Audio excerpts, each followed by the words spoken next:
All right, everyone. Chris here from Let's Eat Grandma, and today we're going to go over how to set up your availability on Calendly. This is done through your Gmail calendar on Let's Eat Grandma. So once you've already accepted your organizational invite to Calendly and got that set up, all you need to do is go to your grandma calendar and make sure to set that up correctly. So now let's get to it. I'm going to share my screen real quick. And here you should be able to see a fresh calendar. I once again want to emphasize that this should be done through your Let's Eat Grandma email. So let's say that I do not want to accept clients from 9 o'clock in the morning until 12 o'clock at noon because I do yoga at this time. So all you need to do is set up an event here. Say, I do yoga at this time, do not book, don't worry, this is just for you. This isn't going to be seen by anyone but you. So once you create the event, make sure that you click recurring. So right here, you click every weekday, Monday through Friday. Most of you have already created events in a calendar. It works just the same way. You're just saying, do not book appointments at this time. So the other important thing to remember, and this is where a lot of people get hung up, is this little section right here where it says busy/free. Make sure it's set to busy. Otherwise, if it's set to free, then a client can book for you at that time. So just make sure it's set to busy. Click save. So Calendly is going to make sure that you do not get clients at this time, anywhere between 9 o'clock p.m. to 12 o'clock. Let us pull up another example. A lot of you will be having a great time during Cinco de Mayo and will not want to take appointments. So if you want to create entire day events, all you need to do is, let's pretend Cinco de Mayo is not there. Let's in fact say that you are going to have a great time during Cinco de Mayo and do not want to take on appointments for the next 3 days because you just had such a great time. Hint, hint. So what you do is you say, Cinco de Mayo, do not book. So this is a day event. I click this right underneath where the actual day in the calendar was.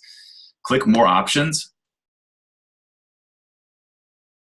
and extend that all the way over till the 7th.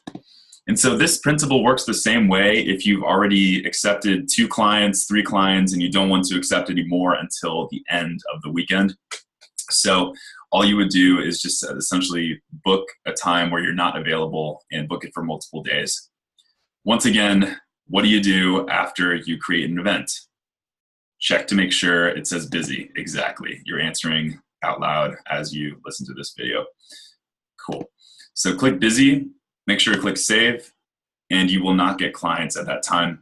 So as soon as you're done with this video, I want all of you to make sure you set up your availability correctly because it's going to save you a lot of headache in the long run.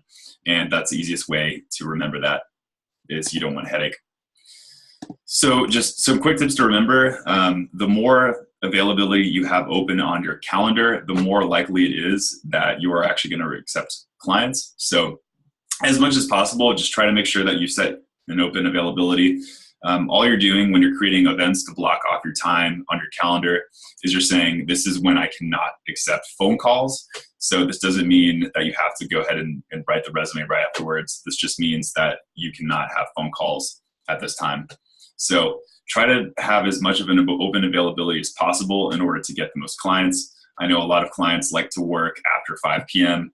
A lot of them like to also set appointments on their lunchtime. So I think having lunchtime available can also be helpful. The other tip I'd like to recommend is make sure to test your availability. So one thing that I did was create a, it's almost like a fake calendar for you guys, but basically all you need to do to look at that would be go to event types. Hopefully your Wi-Fi isn't slow like mine.